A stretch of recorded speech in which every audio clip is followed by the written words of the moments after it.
Salut, bonjour à tous. Nous espérons que vous avez un très bon réveil ce mercredi. Merci de prendre le rendez-vous de l'information et du débat sur Canal 3 BNS et Actu Matin, votre matinale. Installez-vous confortablement. Allez au sommaire.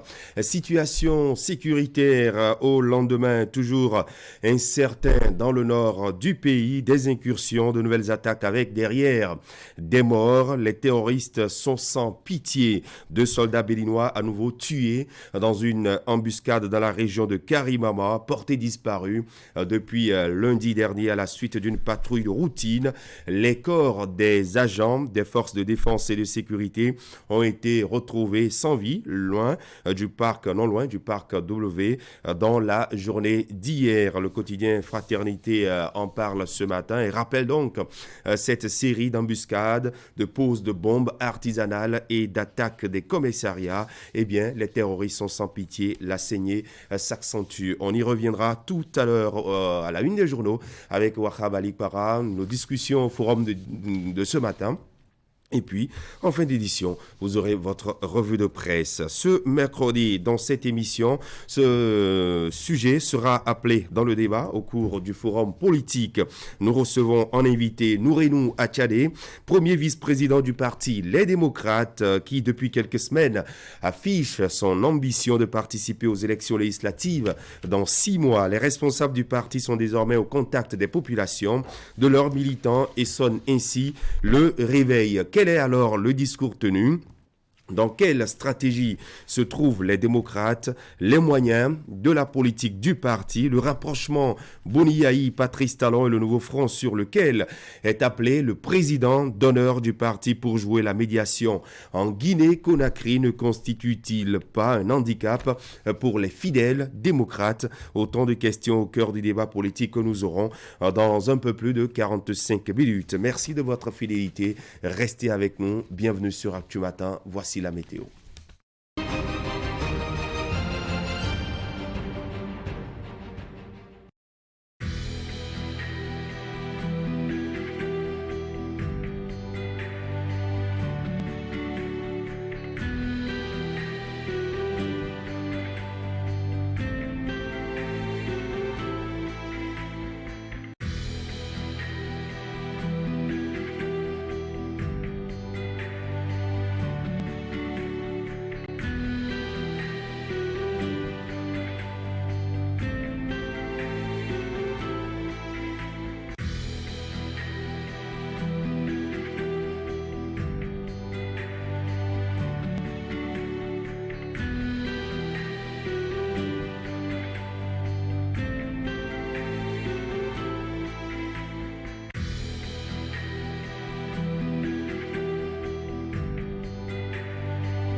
Voilà, après les prévisions sur le temps, nous allons maintenant découvrir les titres de la presse nationale ce matin à travers la une des journaux. Wahab Ali Para, bonjour. Bonjour Christian et bonjour à tous. On se réveille encore une fois avec de mauvaises nouvelles. D'abord, cet accident de circulation au niveau du campus d'Abomey-Calavi.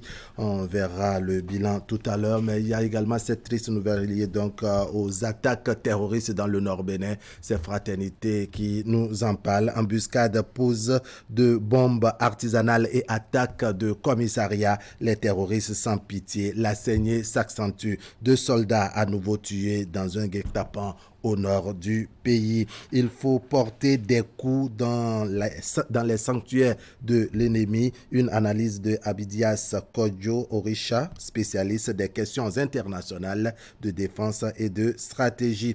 Table ronde de la Chambre de commerce et d'industrie du du Bénin, ZELEUS, pour la formation des jeunes béninois en entrepreneuriat et captation des capitaux. À la une du quotidien de service public, La Nation, réforme de la décentralisation, les précisions des décrets d'application du code et puis digitalisation du microcrédit à l'AFIA dans les départements du Borgou et de la Librairie. Un choix avisé, précise le quotidien de service public, La Nation. Le Soleil Bénin Info à présent. Tabaski, cherté de la vie, mouton intouchable, un casse-tête chinois pour les ménages, les consommateurs à la merci des commerçants véreux. L'autre quotidien, élection législative au Bénin, les 4 choses qui vont changer. Et puis, énergie renouvelable, le Bénin signe une concession pour 4 centrales solaires. Pendant ce temps, il y a les clarifications dans les colonnes de l'autre quotidien, les clarifications de garde de Sceaux pour Séverin Quenom, donc, pas de détenus politiques au Bénin. Soleil levant cette fois-ci, dotation de moyens roulants pour les maires de nos différentes communes. Patrice Talon pose un pas de géant pour le rayonnement des communes. La réforme structurelle de la décentralisation en marche, les mots de gratitude des maires à l'endroit du chef de l'État retrouvés dans les colonnes de Soleil levant et puis contrôle des agents du ministère du Commerce, plusieurs boutiques fermées à Abomey-Calavi pour non-respect des prix. Le leader du jour, mise en valeur des attributs fondamentaux de la République à l'Assemblée nationale, le personnel civil et militaire sensibilisé sur le sceau et les armoiries du Bénin. Et puis mise en application de la loi cadre sur les FTP, les partenaires techniques et financiers consultés sur l'opérationnalisation. Nord-Sud quotidien contre l'armée béninoise, les terroristes ont encore frappé. Et puis Boni Yayi, médiateur en Guinée, la classe politique optimiste. L'investigateur du jour, tennis au Bénin après l'organisation à succès de la Coupe Davis à Cotonou, les championnats départementaux lancés. Et puis Bénin, 2 agents de force de défense tués dans une embuscade au nord du Bénin. Les 4 vérités, recrudescence de l'insécurité au Bénin, des millions emportés dans un braquage à Cotonou. Et puis il y a eu 2 morts dans une nouvelle attaque dans le nord du pays. Bénin, transport de marchandises, des minibus J9 chargés d'objets de luxe soumis aux valeurs réglementaires à Ila Kondi. L'informateur, quotidien L'informateur, programme d'assainissement pluvial à Cotonou, les grandes réalisations attendues et puis réforme dans le secteur de la justice, le point intégral du ministre Séverin Quenom, promotion des droits des femmes en Afrique et dans le monde, le Bénin cité comme un bon exemple. Défi Info cette fois-ci, commissaire politique, paix et sécurité de la CEDEAO, le général Francis Béhanzin à Rongbe s'en va après un résultat largement au-dessus des attentes de l'institution. Levée progressive des sanctions contre le Mali, Assimi Goïta a cédé et la CEDEAO a lâché. Info Plus, crise politique au Mali, les militaires au pouvoir toujours sous sanction de la CEDEAO. Seules les sanctions économiques et financières ont été levées. Et puis Covid-19 dans le secteur de l'éducation, l'effectif des garçons a drastiquement chuté entre les années scolaires 2020-2021 et 2021-2022. Le grand jury, pour finir, Christian Dandéjan, police républicaine, changement de méthode et adoption d'une nouvelle stratégie pour lutter contre le terrorisme. Et puis soutien aux élèves démunis au CEP dans la 6e circonscription électorale. Léopold Zinsou à la main du salut des parents d'élèves après le succès des enfants. Voilà, Christian, tour rapide des parutions ce matin avec Fraternité qui revient à nouveau sur cette attaque attaques dans le nord du pays. Les terroristes sans pitié, la saignée s'accentue. Il y a eu 2 soldats à nouveau tués dans un guet-apens au nord du Bénin. Voilà, et 2 pages consacrées à cette triste actualité, hein, les pages 3 et 4 du journal qui parlent donc de cet acte terroriste perpétré une nouvelle fois. Et c'est à Karimaman, précisément à Monsé, une localité de cette commune du nord du Bénin. 2 morts, des armes, des munitions, la moto de patrouille et les moyens de communication qui sont emportés par les individus non encore identifiés. On parle d'une embuscade et le bilan des pertes dans le rang des soldats s'alourdit depuis le début de ces attaques, précise le quotidien Fraternité qui nous renseigne que la saignée ce matin s'accentue, et le journal qui accorde la parole à un spécialiste des questions de relations internationales mais aussi de défense et de sécurité, Abdias Kodjo Orisha, qui a livré en pages 3 et 4 du journal sa lecture de ces attaques terroristes perpétrées, et à la question de savoir qu'en dehors de la réponse militaire, que peut faire le Bénin pour venir à bout de ce phénomène de terrorisme. Il déclare que le terrorisme trouve son terreau fertile sur la misère et l'injustice, qu'il entend souvent dire que si on élimine les problèmes structurels propres aux États, il faut entendre par problèmes structurels la corruption, le chômage surtout et l'éducation, que le mal pourrait alors disparaître. Je vous propose de parcourir ce journal, c'est dans les kiosques, c'est aussi sur le www.fraternité.bj.info. Allez, dans un instant, le mini-journal. Le mini-journal, ce sera avec vous, William Cliquant. Bonjour. Bonjour Christian, bonjour à tous. Bienvenue. Merci. Au sommaire, il sera question de l'ouverture de la 6e édition de la conférence internationale sur la finance verte à Cotonou. African Guarantee Fund fait réfléchir les acteurs à divers niveaux de l'économie sur les enjeux d'un développement économique qui respecte les normes environnementales.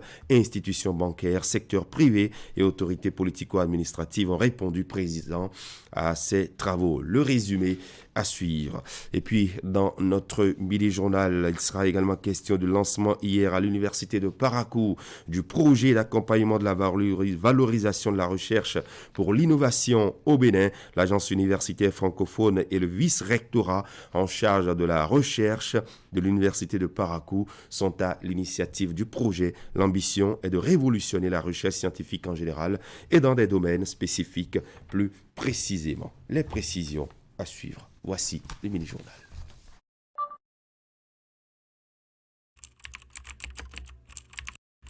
Votre chaîne Canal 3 Bénin à portée de main.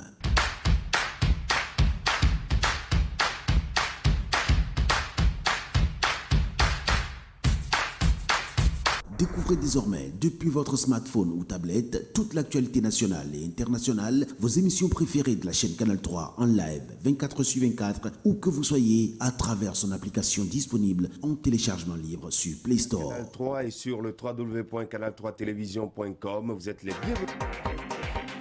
Canal 3, la passion de l'image.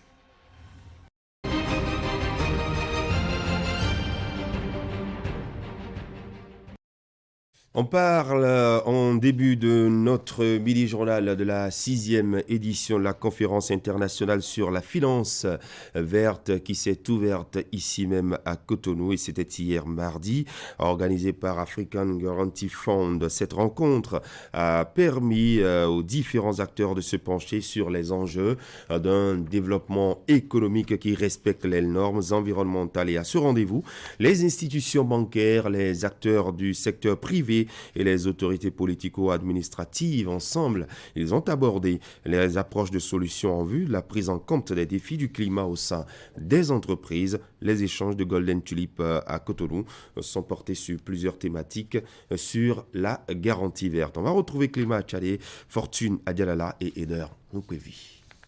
Les acteurs de la société civile, du secteur privé et les autorités publiques sont ici pour échanger sur la problématique du financement vert. Une conférence organisée par African Guarantee Fund dans le cadre de sa 6e rencontre sur la finance verte. Occasion pour l'institution panafricaine de sensibiliser le monde des entreprises, notamment les PME, sur la nécessité d'intégrer ce paradigme dans leur gestion quotidienne et dans les processus de financement de leurs projets. Les privés doivent s'intéresser à tous les financements. Mais le financement vert aujourd'hui, il est capital. Il est capital pour le développement du continent africain. Mais le financement vert aujourd'hui a beaucoup de difficultés d'accès au financement comparé aux projets classiques. Et c'est la raison pour laquelle aujourd'hui, là on essaie d'incentiver les banques pour qu'elles puissent mieux comprendre ce type de risque-là. Pour qu'elles se rendent compte que finalement les projets verts ne sont pas plus risqués que les projets classiques. Le Bénin actuellement est en train de développer une centrale 180 MW à peu près gaz.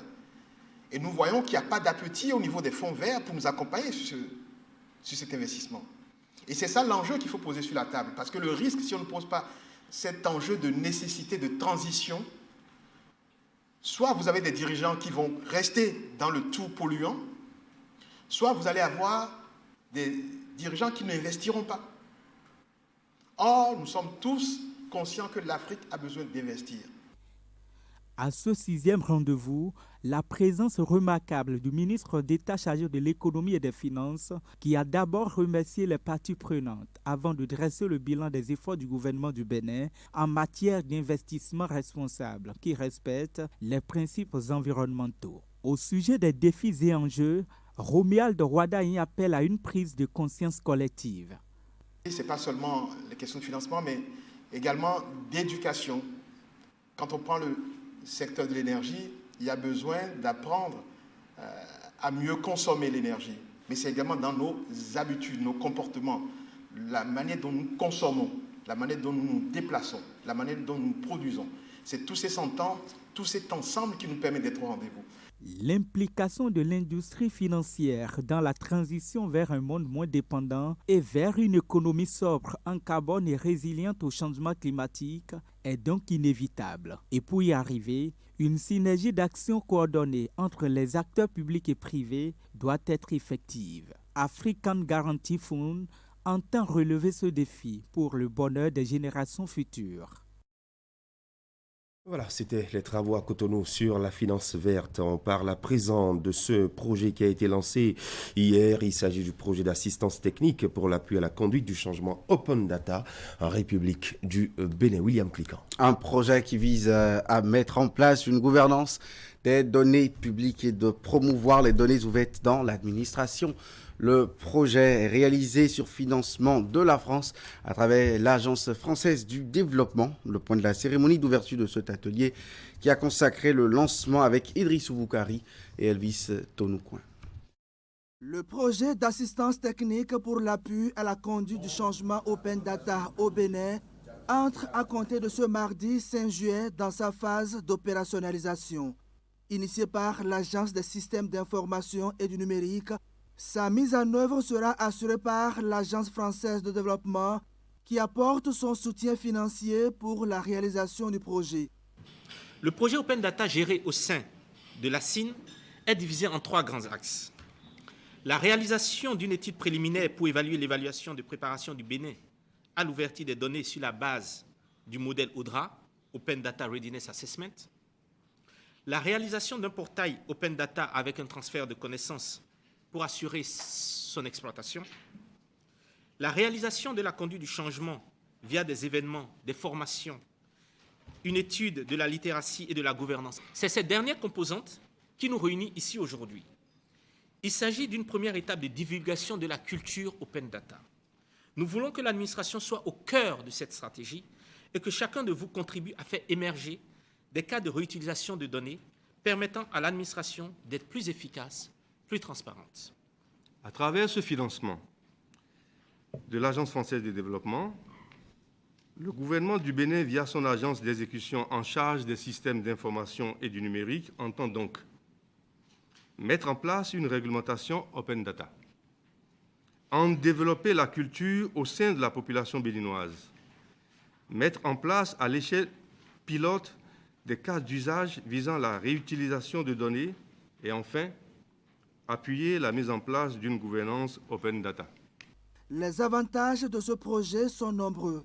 Ils ont pour nom, entre autres, transparence, innovation, participation active, création de nouvelles connaissances, efficacité de l'administration publique. L'open data est sans doute une opportunité pour le gouvernement, les citoyens, le secteur privé et la société civile. Le projet aura donc pour finalité la mise en place de solutions numériques innovantes pour améliorer la transparence de l'action publique. L'open data représente aujourd'hui une priorité nationale. C'est un élément clé du projet Smart Gouv et du programme d'action du gouvernement PAG 2021-2026. L'accès aux données permettra d'une part aux citoyens de mieux contrôler l'administration et d'autre part d'exploiter ces données, ce qui implique que ce droit d'accès s'accompagne d'un droit à la réutilisation des données. Depuis 5 ans, le Bénin a connu des progrès dans le secteur du numérique et de la digitalisation. Tel que mentionné dans le programme d'action du gouvernement, la vision du chef de l'État Patrice Talon est de faire du Bénin la plateforme numérique de l'Afrique de l'Ouest pour l'accélération de la croissance économique et l'inclusion sociale. On va rester dans le domaine du numérique. Le ministère en charge, avec l'appui de l'agence Optimum Solutions, organise la première édition du CINEA, entendez, Salon de l'entrepreneuriat numérique et de l'intelligence artificielle, et ceci dans l'objectif de promouvoir les potentialités économiques et sociales du secteur en mettant un accent sur les enjeux propres à l'Afrique et précisément au Bénin. En prélude aux activités de ce salon, le ministère a organisé à Cotonou une conférence de presse pour informer l'opinion publique sur les grandes innovations. Clément Achadé, Elvis Tonoukouan. Du 7 au 9 juillet 2022, Cotonou sera la capitale du numérique et des nouvelles technologies de l'information et de la communication. Ceci à travers le Salon de l'entrepreneuriat numérique et de l'intelligence artificielle, CINEA. Une première édition qui s'aligne derrière la vision du chef de l'État qui est de transformer le Bénin en la plateforme des services numériques de l'Afrique de l'Ouest pour l'accélération de la croissance, mais aussi de l'inclusion sociale. Et pour annoncer les couleurs, cette conférence de presse du ministère du numérique et de la digitalisation. Le résultat attendu du CINEA, comme vous pouvez le deviner, est d'impulser un élan à l'émergence de l'entrepreneuriat numérique innovant au Bénin. Il se tiendra durant 3 jours, du 7 au 9 juillet 2022, au Palais des Congrès de Cotonou, en présence de plusieurs autres personnalités, partenaires clés et acteurs directs et connexes du secteur du numérique.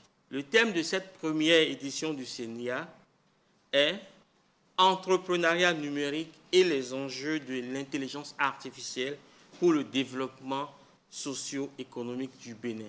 Le CINEA est une initiative multisectorielle d'envergure internationale ouverte à tous les acteurs des TIC, de l'entrepreneuriat et de l'intelligence artificielle. Les 3 jours du salon seront marqués par des conférences, des rencontres d'affaires, des expositions et bien d'autres activités. Les activités prévues sont la cérémonie d'ouverture, des ateliers de haut niveau, des panels, des keynotes, des conférences à thème spécifique. Il y a des stands d'exposition, une vingtaine d'exposants se sont déjà annoncés et les enregistrements continuent. Le CINEA sera notamment l'occasion d'explorer les cas d'usage de l'intelligence artificielle au profit des populations béninoises et africaines. Au thème des activités du Salon de l'entrepreneuriat numérique et de l'intelligence artificielle, des partenariats entre les acteurs seront signés et les innovations seront davantage connues. De même, le processus de mutualisation des innovations au niveau des pays sera une réalité et les meilleures innovations seront récompensées. Séance de travail avec le Haut-Commissariat à la sédentarisation. C'était à Dassa Zoumbin. Agriculteurs, éleveurs et autorités publiques ont été entretenus sur le concept de la sédentarisation, mais aussi sur l'orientation du gouvernement béninois pour une cohabitation pacifique entre agriculteurs et éleveurs au Bénin. Plus de détails avec Hélène Amoussou et Georges Vaudounan.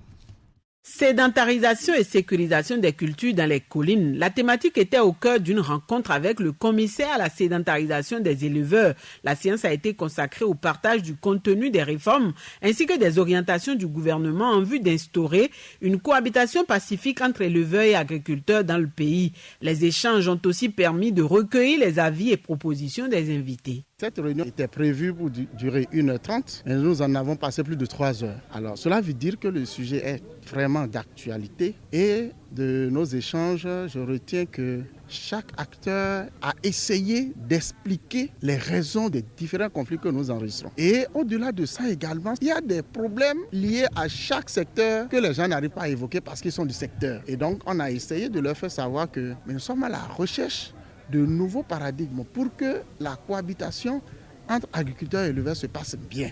Étaient présents à ce rendez-vous les agents des services déconcentrés des secteurs concernés, agriculteurs, éleveurs et autres acteurs. À travers diverses communications, le concept de sédentarisation a été expliqué à l'assistance. Les efforts consentis par le gouvernement ont été abordés en plus des perspectives. Outre les éclairages apportés, les inquiétudes soulevées ont été apaisées et des recommandations formulées.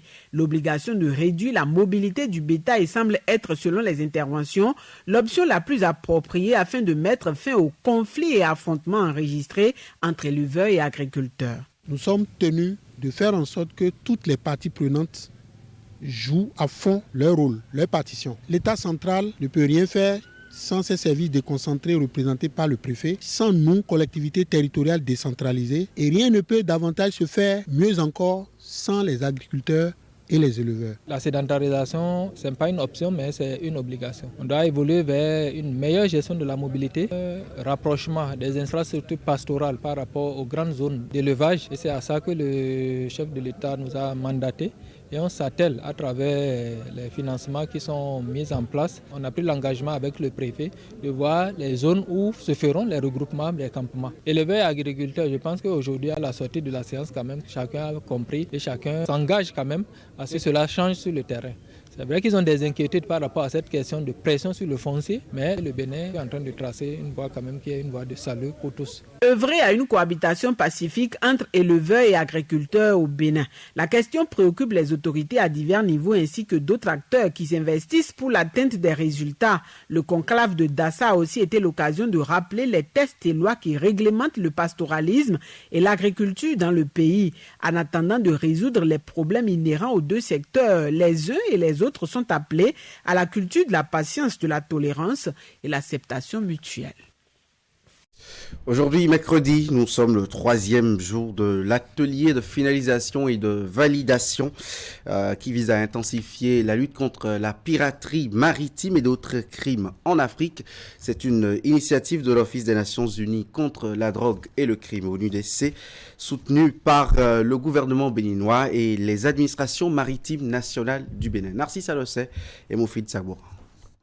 Encore un pas de franchi dans le processus de mise en place des procédures opérationnelles standards harmonisées en matière d'arrestation, de détention, de remise et de collecte de preuves pour une poursuite efficace de la piraterie et des autres crimes maritimes.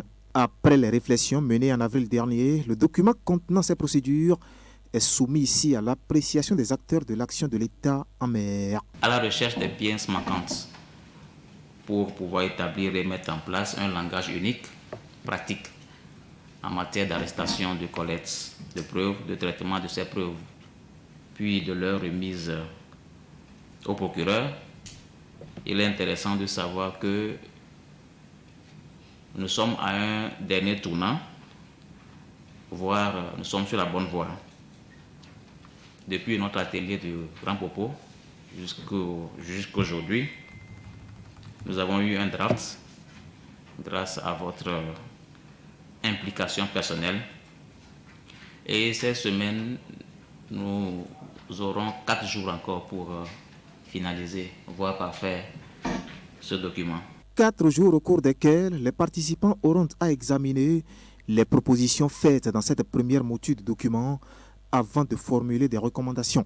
Un travail qui se fait grâce au programme mondial de lutte contre la criminalité maritime de l'ONUDC avec le soutien de l'Union européenne à travers son projet appui à la sécurité maritime intégrée de l'Afrique de l'Ouest. Ce document a pour finalité le renforcement des capacités des acteurs judiciaires afin de les préparer à poursuivre efficacement les actes de criminalité maritime et la coordination nationale entre les principales entités impliquées dans la lutte contre la criminalité maritime.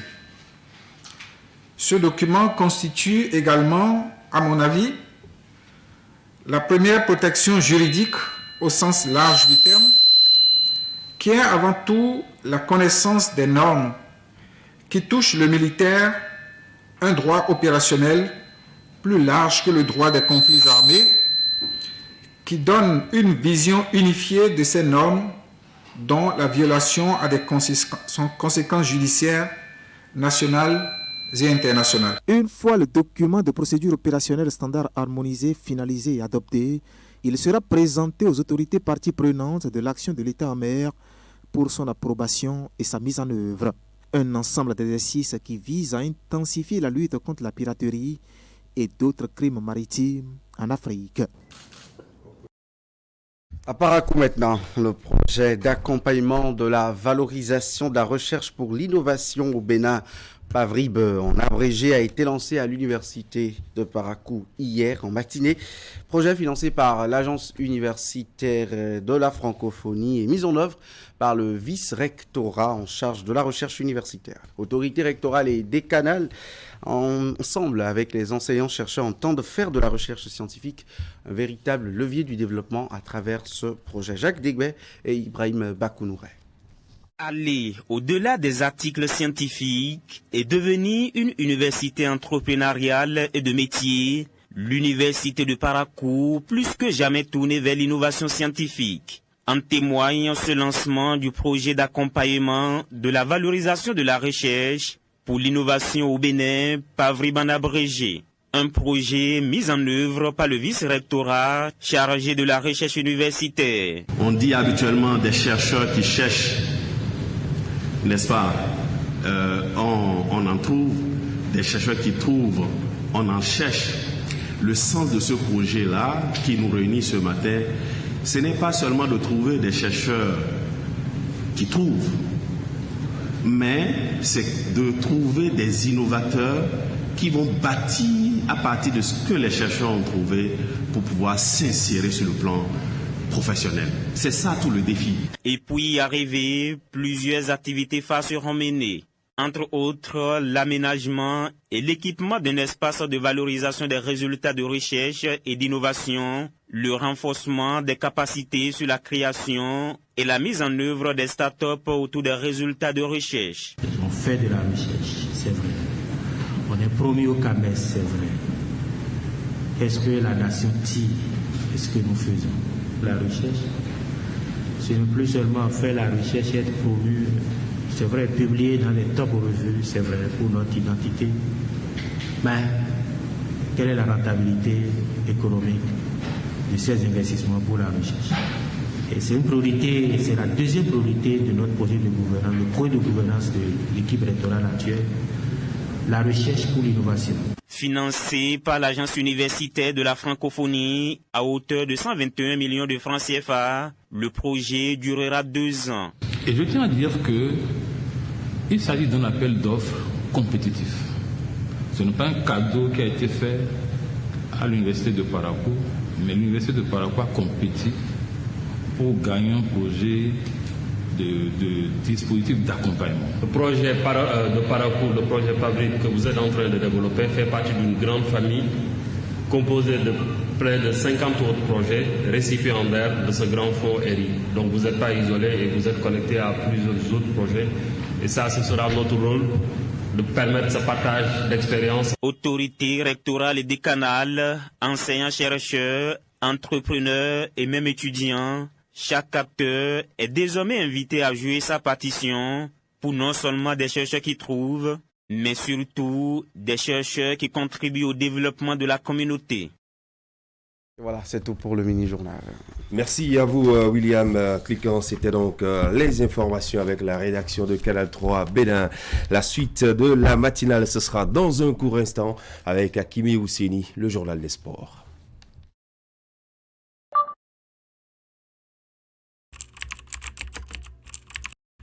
Votre chaîne Canal 3 Bénin à portée de main.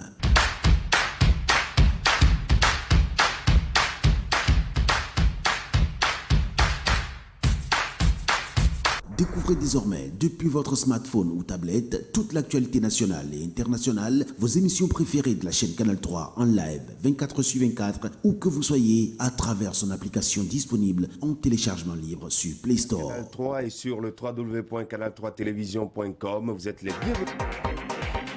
Canal 3, la passion de l'image.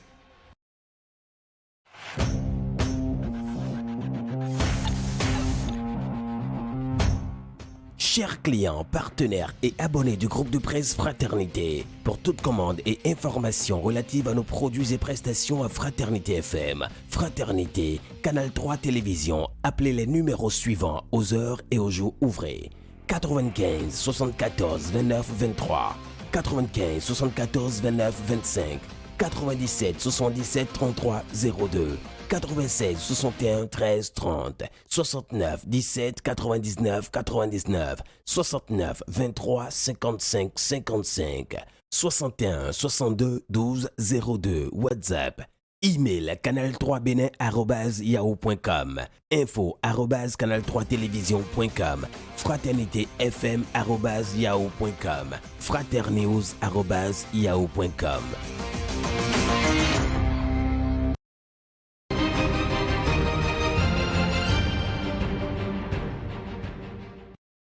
Les sports et le journal des sports sur Actu Matin avec vous, Hakimi. Bonjour. Mesdames, Messieurs, amis sportifs, Christian Dandedian, bien bonjour. Les infos sportives ce mercredi matin en pêle-mêle commençons déjà par nous intéresser à l'actualité sur le marché des transferts. Christian Achraf Laziri, c'est un Marocain.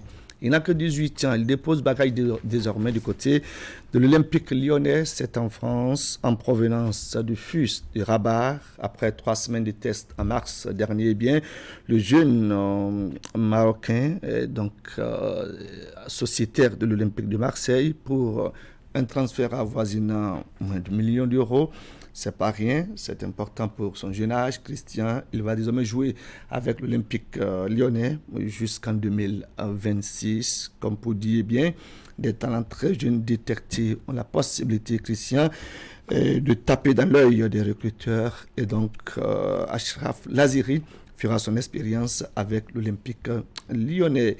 À quelques mois du coup d'envoi de la Coupe du Monde Qatar 2022, le Ghana vient de réaliser un joli coup pour étoffer son effectif à la quête de binationaux dans l'optique de renforcer son équipe. Eh bien, la fédération ghanéenne de football a officialisé ce mardi 5 juillet 2022 l'arrivée d'Inaki Williams, l'attaquant de l'Athletic Bilbao. C'est en Espagne courtisé depuis bien longtemps déjà, rejoint enfin les Black Stars du Ghana. Il compte seulement une sélection avec la sélection espagnole, ce qui remonte à 2016. Et donc, avec la réforme El Haddadi de la FIFA, eh bien, il a désormais la possibilité de changer de nationalité. Âgé de 28 ans, il devient ainsi un joueur ghanéen et fera partie de l'expédition du Qatar pour le compte de cette année 2022. Et puis rapidement, sur le continent africain, après 3 éditions disputées sur une seule manche, eh bien, la finale de la Ligue des champions africaine retrouve son ancienne formule, aller-retour. La dernière édition disputée, on se rappelle, au Maroc, entre le Wydad Casablanca et puis Al-Ali, n'a pas été sans séquelles, même si la Confédération africaine de football, la FIFA et puis le TAS ont estimé qu'il n'y avait pas sujet à polémique. Eh bien, la Confédération africaine de football entend prévenir de pareilles situations à l'avenir. Donc, retour à la case de départ avec une finale en aller-retour à partir de la saison sportive 2022-2023. Et sur le continent, l'autre actualité à nous, le football féminin. On en parle rapidement avec les rencontres disputées hier comme temps pour la deuxième journée de la phase de poule. Eh bien, le Burkina Faso a été battu hier par le Sénégal 1-0. L'Ouganda s'est fait battre en deuxième heure par le Maroc 3-1. Des rencontres, si vous les avez suivies, très très intéressantes au classement. En attendant donc les autres poules, eh bien retenez que le Maroc et puis le Sénégal compostent ainsi le but qualificatif pour les quarts de finale de la Coupe d'Afrique des Nations qui se dispute donc au Maroc. 6 points pour le Maroc, 6 pour le Sénégal, 0 pour le Burkina Faso, 0 points pour l'Ouganda. Aujourd'hui, à suivre les rencontres de la seconde journée au niveau du groupe B, eh bien, les Chipolopolos de la Zambie au féminin joue contre la Tunisie à partir de 18h puis à 21h pile. Eh bien, Christian, le Togo sera l'adversaire à jouer du Cameroun. J'en aurais fini lorsque je dirai un mot sur le handball avec, bien évidemment, la Ligue nationale professionnelle et la phase de mise en jambe. Manche-aller, rencontre à suivre ce mercredi chez les dames au stade Charles de Gaulle de Porto-Novo à 14h30 minutes. Eh bien, Azomodel joue contre Adidja chez les hommes au stade de Parakou à 14h30 minutes.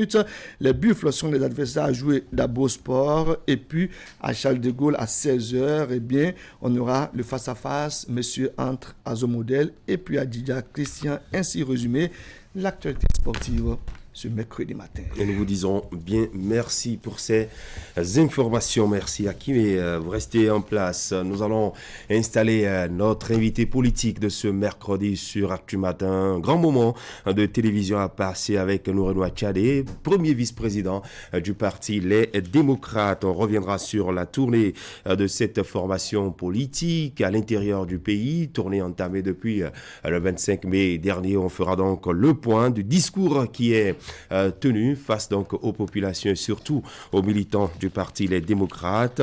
Nous sommes à 6 mois des législatives de 2023. Le parti est-il un cheval véritablement partant? Question à poser également à notre invité. Et ça devient quoi? Les dispositions de la loi électorale, certaines dispositions qui sont bien souvent querellées.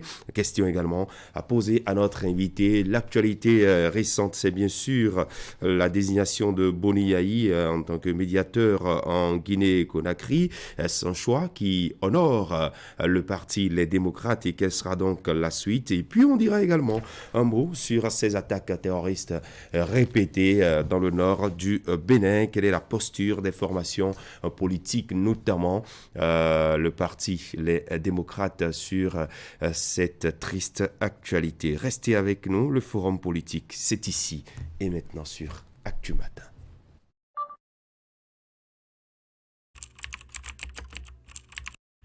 Votre chaîne Canal 3 Bénin à portée de main.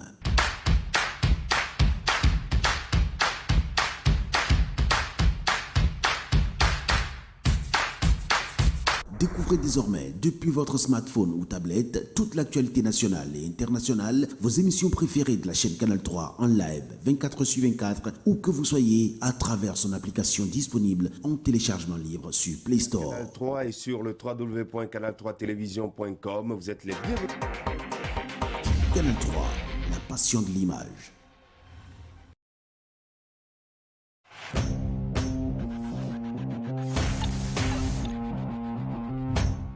Chers clients, partenaires et abonnés du groupe de presse Fraternité, pour toute commande et information relative à nos produits et prestations à Fraternité FM, Fraternité, Canal 3 Télévision, appelez les numéros suivants aux heures et aux jours ouvrés. 95 74 29 23, 95 74 29 25, 97 77 33 02, 96 61 13 30, 69 17 99 99, 69 23 55 55, 61 62 12 02, WhatsApp, email canal3benin@yahoo.com, info@canal3télévision.com, fraternité_fm@yahoo.com, fraternews@yahoo.com.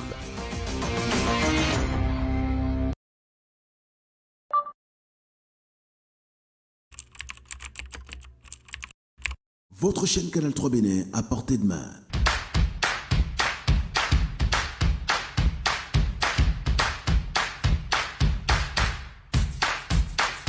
Découvrez désormais depuis votre smartphone ou tablette toute l'actualité nationale et internationale, vos émissions préférées de la chaîne Canal 3 en live 24/24, où que vous soyez, à travers son application disponible en téléchargement libre sur Play Store. Canal 3 et sur le www.canal3television.com. Vous êtes les bienvenus.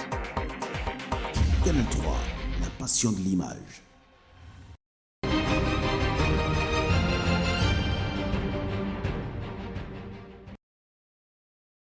Et voilà, si vous nous rejoignez, eh bien, dans quelques 2 petites minutes, il sonnera 7h50, il est 7h48 présentement. Merci de nous rejoindre en plateau. Herman Anyamboussou, bonjour. Bonjour Christian Léger, merci. Bonjour, bienvenue. Nous avons notre invité Nourenoua Tchadé, bonjour. Bonjour, monsieur Léger. Merci de répondre présent à notre invitation. Avec vous, on va parler politique. Je rappelle aux téléspectateurs que vous êtes le premier vice-président du parti Les Démocrates. Le président, c'est bien sûr Éric Rondeté, et puis Bouli Ayi, lui le président d'honneur de votre formation politique. Vous n'êtes pas les seuls, il y a bien évidemment beaucoup d'autres personnages et personnalités politiques qui composent cette formation, et pratiquement tous, depuis le mois de mai, vous investissez le terrain politique, vous êtes en train de battre apparemment le rappel des troupes. Et pourquoi donc ? Évidemment, et nous étions en tournée sur le terrain, et la tournée était dénommée une tournée de remobilisation de la base, parce que qu'ils vous souviennent que les présidentielles passées ont semé de la zizanie au sein des démocrates, et la troupe s'était dispersée.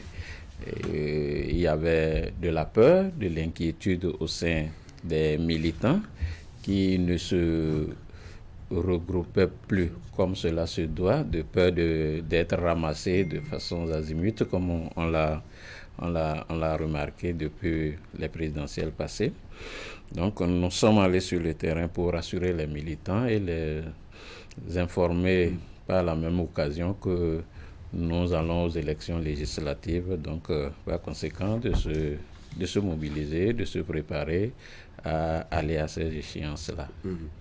Voilà, vous êtes à leur porter le message, vous êtes en train de rassembler cette troupe qui était entre-temps dispersée à la suite donc de certaines incompréhensions nées donc des positionnements pour la participation à l'élection présidentielle de 2021. Nous sommes à 6 mois pratiquement des législatives. Hakimé Seydou Ousseni, on sent véritablement, puisqu'il l'a dit dans ses propos tout à l'heure, que les démocrates veulent participer aux législatives.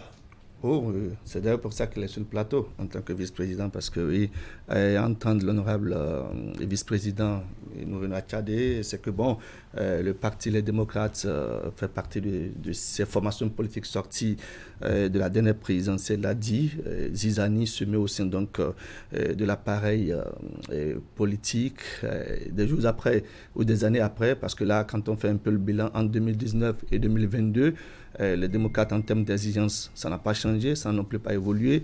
Il n'y a pas eu, je dirais, satisfaction de part et d'autre, mais là, vous descendez sur le terrain pour remobiliser la troupe. Est-ce que là, on aura fait contre mauvaise fortune, bon cœur? Contre mauvaise fortune, bon cœur, bon, je dirais oui. Oui, parce que nous avons voulu aller au présidentiel, les gagner, mais comme vous le savez, vous êtes tous béninois, on nous a empêchés d'y aller. Non seulement on nous a empêchés, mais on a mis en prison notre candidate. Et c'est une mauvaise fortune déjà. Et on a bâillonné nos militants. Il y en a qui ont été envoyés en prison. Et nous avons dit que nous sommes un parti politique. Et pour nous, et pour prendre le pouvoir, c'est les urnes. Il faut aller aux urnes. On ne peut pas boycotter les élections. Il n'a jamais été d'ailleurs pour notre formation politique de question de boycotter les élections. Nous avons toutes les fois voulu aller, mais comme vous le savez, depuis 2016, il s'est trouvé que notre pays n'est plus un pays dans lequel la démocratie fait son cours, où les gens peuvent aller aux élections, mais il y a toujours des dispositions. Il y a les législatives, certaines formations politiques sont allées, notamment la force que du point Bénin. Je pense que ça se passe pour que... Oui, les législatives. Les communales. Oui, les législatives, c'est les deux formations politiques du chef de l'État. Est-ce que vous avez l'impression s'il vous plaît, ce n'est que vous qui êtes visé? Ma personne? Non, pas du tout. Non, je n'ai pas dit ma personne. Non, pas du tout. Je parle de la formation politique. Je pense que, s'il vous plaît, et les législatives, qu'ils vous souviennent, que c'est les deux formations politiques du chef de l'État qui sont allées. Tout à fait. Les communales, qu'ils vous souviennent également que on a trié au sein des forces, comment on appelle, de FCBE, d'alors. On a trié au sein du FCBE, on a semé la zizanie, on a pris le contrôle de FCBE et on a envoyé la partie contrôlée aux élections et contre laquelle il y avait plus d'enjeux. C'est l'analyse que vous en faites. Oui, mais je suis acteur, j'étais FCBE en ce moment, s'il vous plaît. Je sais ce qui s'est passé, jusqu'à ce qu'on a réussi à éjecter le président d'honneur, celui qui a créé le parti, on l'a éjecté dehors. Donc on est parti avec la coquille vide de FCBE dans l'espoir que le jeu était déjà joué. Donc au présidentiel, vous avez vu comment ça s'est passé. C'est un match arrangé, je ne peux même pas dire match amical. C'est un match arrangé où c'est une seule personne qui détient les parrains, tous les parrains.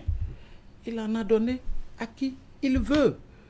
Et ces personnes-là, mais c'est comme un match de football où il y a deux équipes, mais une équipe forte qui a l'arbitre en poche, qui a les finances en poche, qui a le terrain en poche, qui a tout, qui nourrit même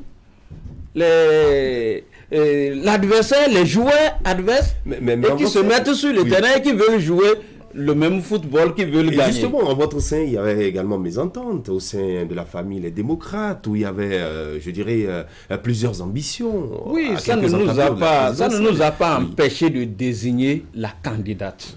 Nous avons désigné une candidate. Les guéguerres, les querelles, ça arrive. Dans n'importe quelle formation politique, lorsque vous voulez aller aux élections présidentielles, nous sommes un parti de masse, un parti qui n'appartient à personne. Personne ne peut se lever pour dire « c'est moi » et les autres vont se taire.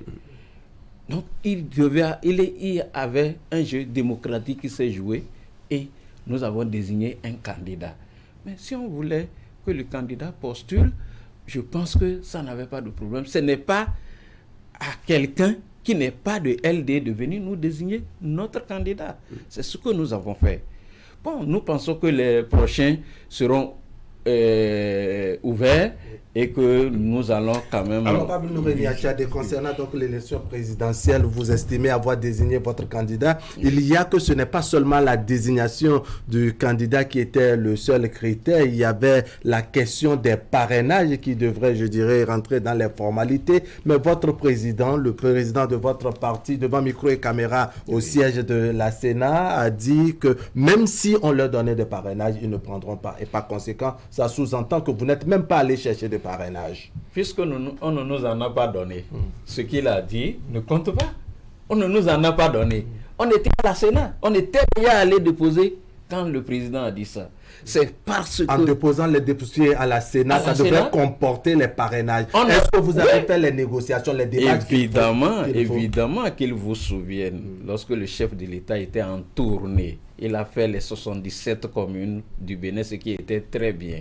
Et dans toutes les communes, il nous a dit qu'on aura les parrains. Nous avons fait les formalités. On a désigné la candidate qui a payé les 50 millions de caution.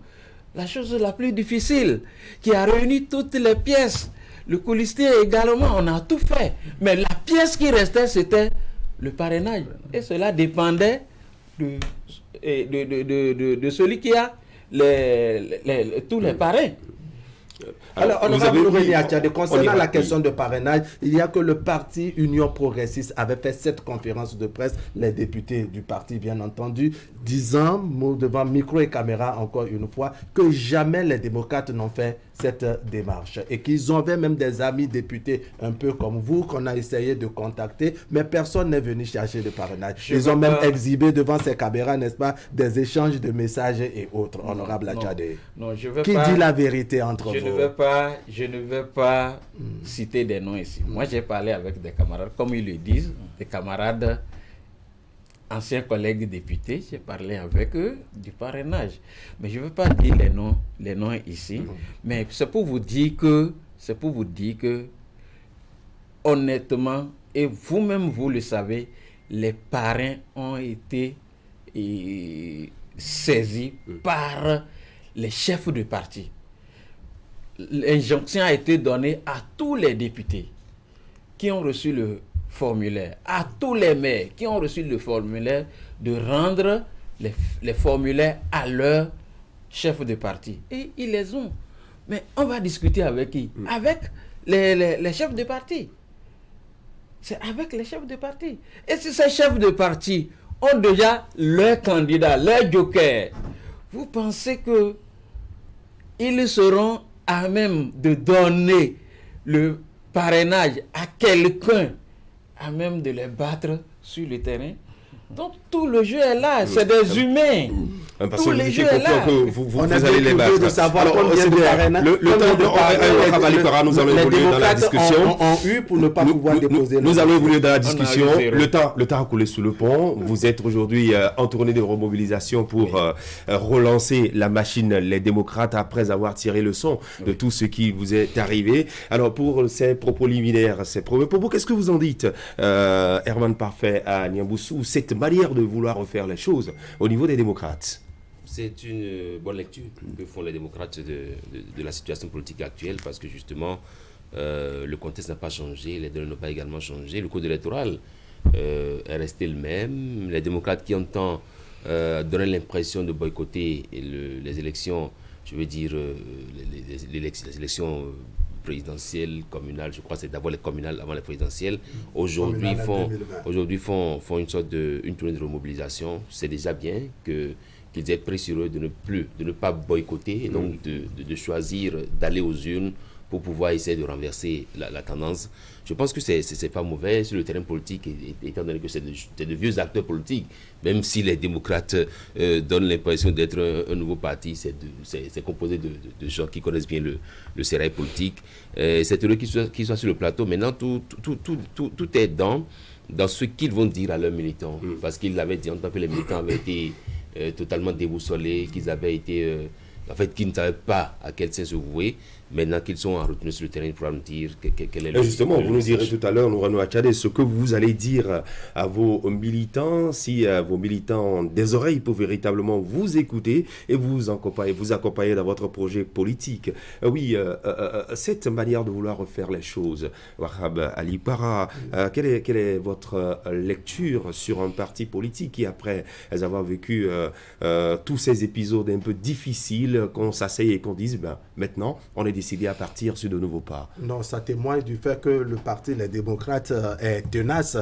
Parce qu'en dépit de tout, que ce soit à tort ou à raison, le chemin qui les conduit aux élections législatives n'est pas un chemin facile. Il y a sans doute des embuscades par endroits, il y a, je ne sais pas, des petits pièges par endroits. Au parti Les Démocrates de travailler, n'est-ce pas, à surmonter toutes ces difficultés. Maintenant, quand déjà on prend conscience de ce qu'à un moment donné, la troupe a été dispersée. Là, j'utilise les propos exacts donc, de l'honorable Nourédi Achadé. Il faut travailler, bien entendu, à remobiliser cette troupe. Maintenant, avec sans doute des discours nouveaux, parce que les réalités du terrain aujourd'hui ont varié.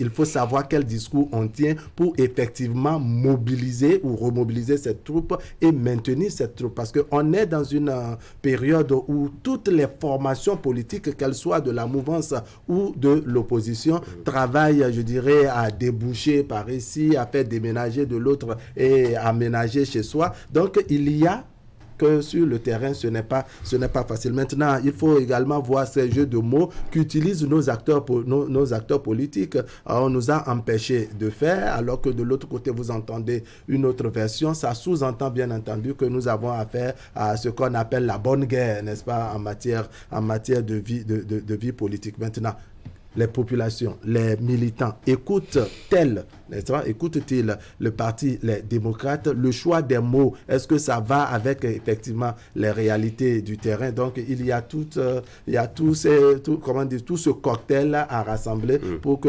finalement on puisse...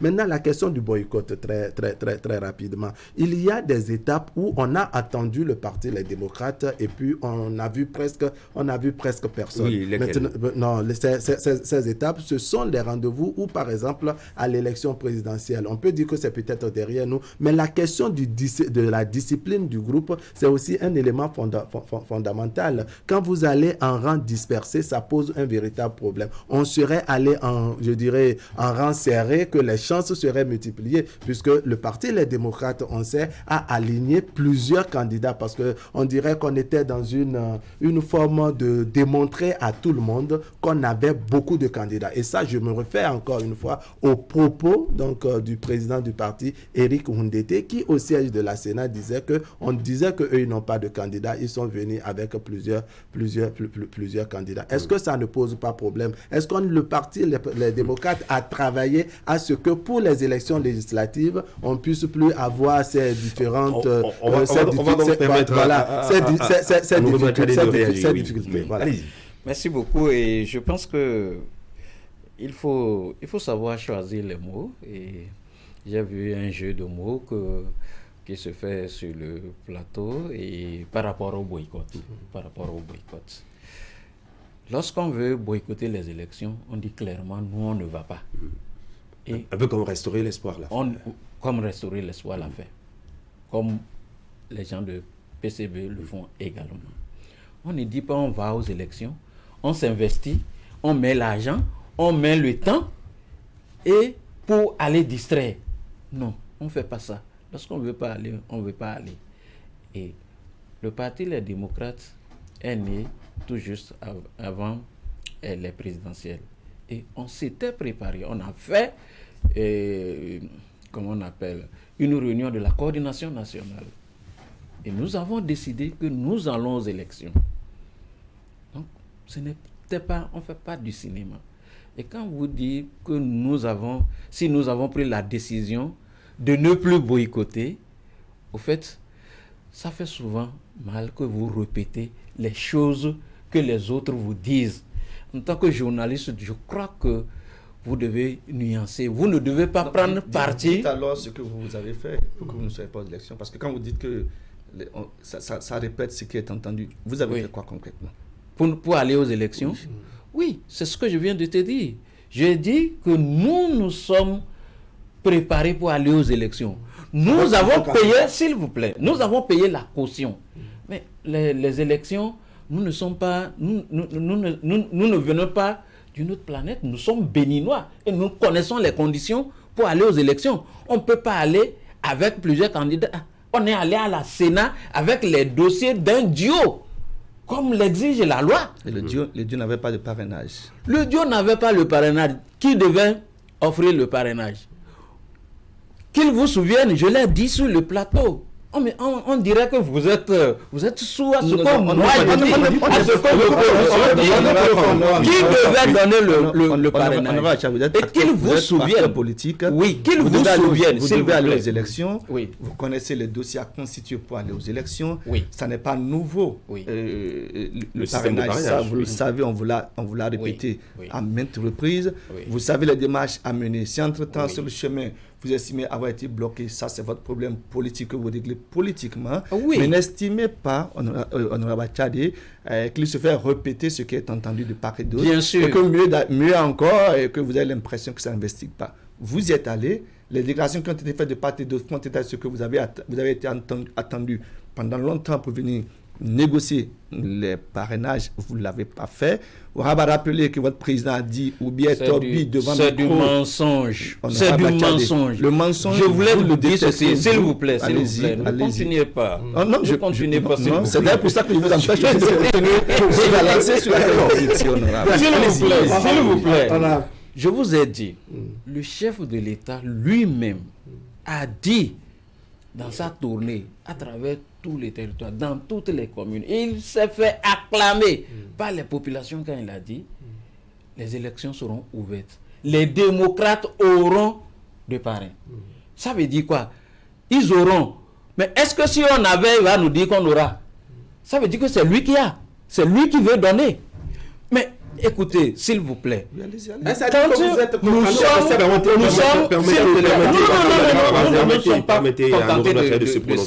Nous avons appelé les acteurs. Nous avons appelé les gens qu'il faut appeler. Quand le candidat a été désigné, nous les avons appelés. Nous les avons appelés. Ils nous ont promis. Mais jusqu'à l'heure du dépôt des dossiers. Et nous sommes allés à la Sénat. Mais ceux qui sont venus après nous, ils sont venus avec un parrain, non? Comment ils l'ont eu? Ils sont allés négocier avec qui? Avec qui? Il y avait certains parmi eux qui disaient déjà des semaines à l'avance qu'ils ont le parrainage. Et ils le disaient, ils étaient en votre sein. Le parrain d'Irénée Agossa, par exemple. Ils étaient en notre sein. Mais on n'a jamais vu le parrainage. On n'a jamais vu aucun formulaire de parrainage. Vous n'avez pas cru en leur propos en son temps. Deuxièmement, mais quand vous êtes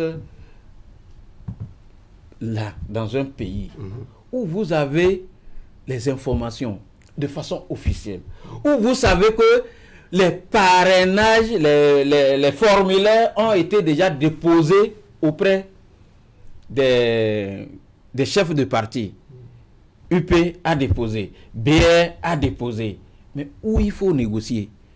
Il faut encore négocier avec les députés. Vous les aurez où? Vous aurez des documents qui ne détiennent plus. Mais c'est justement à ce niveau-là que la distribution se fait. C'est à ce niveau-là qu'on désigne à qui on va donner, à qui on ne va plus donner. Mais ce n'est pas, si c'était auprès des députés qu'il fallait aller demander. Et vous avez vu, vous avez écouté le procès d'Amre Kiamadougou. Le balai sur le mai. Nous, on n'en était même pas au niveau de la formation politique. On ne savait même pas qu'elle a fait cette démarche-là. Mais malgré ça, elle n'en a pas eu. Voilà. Nous, on savait que les formulaires n'étaient pas avec les députés et que ce n'était pas nécessaire de parler encore avec les députés. Ça sous-entend que vous n'avez donc pas négocié avec les députés. Nous avons négocié avec les chefs de parti. La candidate a négocié avec les députés. Ça veut dire que tout a été fait. Oui. La candidate a négocié avec les députés. Est-ce qu'elle en a eu? Alors que s'est-il passé pour que le parti Les Démocrates présente pas plusieurs candidats? C'est-à-dire qu'il y a eu des éléments appartenant, c'est-à-dire qui n'ont pas démissionné du parti Les Démocrates et qui sont allés également à la Sénat pour déposer les dossiers en tant que candidats. Quels sont ces éléments-là? Moïse Kérékou, par exemple. Oui. Était le parti Les Démocrates. Oui, Moïse Kérékou, vous auriez constaté que Moïse Kérékou a été suspendu par le parti pour indiscipline. Mais plus tard. Oui, pour indiscipline. Vous aurez constaté que Irénée Agossa et son président ont été aussi suspendus. Et ils ont eu, comme par extraordinaire, ils ont eu le parrainage. Mais ils voulaient en ce moment-là utiliser le visage de LD. Ils voulaient utiliser les attributs. Ils sont allés à la Sénat avec les attributs de LD. Voilà comment, une fois encore, on a voulu voler le parti. Et nous étions, heureusement que nous étions les premiers à déposer nos dossiers, même si c'est sans parrainage, je vous dis. Cette fois-ci, la Sénat était obligée de dire, vous ne pouvez plus utiliser ces attributs parce que les propriétaires en ont déjà. Et là, alors, de revisiter l'actualité des mois en arrière. Oui. C'est pour ça que dans ma première prise de parole, je disais que malgré tous ces éléments, vous travaillez donc à la remobilisation, donc vous faites contre mauvaise fortune bon cœur, regardez devant, plus dans le rétroviseur. Bien et sûr. donc, parrainage obtenu ou pas, Bien vous avez sûr, beau c'est tout dit passé. ce matin, c'est passé. Seulement que, possibilité pour vous de retrouver encore le parrainage à l'occasion des élections présidentielles prochaines. Pour le moment, dans le viseur, vous avez les législatives de janvier prochain, en dehors de la remobilisation qui est faite sur le terrain. Quels sont les autres éléments que vous apportez pour véritablement vous rassurer de ce que vos militants, sympathisants sont prêts à accompagner, je dirais, votre offre pour le compte des législatives prochaines? Oui, je vais vous citer un militant sur le terrain. Nous étions à Parakou et nous avons parlé notre français, nous sommes venus pour la remobilisation de la troupe. Il y a un militant qui est venu au micro, qui nous a dit, dans son français bien sûr aussi, qui dit, mais vous dites que vous êtes venus pour nous remobiliser. La misère, la faim, la souffrance et tout ce que vous savez nous ont déjà remobilisés. Merci à vous. Donc, c'est pour dire qu'en dehors de ce que nous faisons, il y a aussi le pouvoir qui travaille pour la remobilisation ou la mobilisation de nos militants. Vous voulez donc ce que nous avons dit, de l'actualité économique et sociale du moment. Nous sommes en politique. Oui.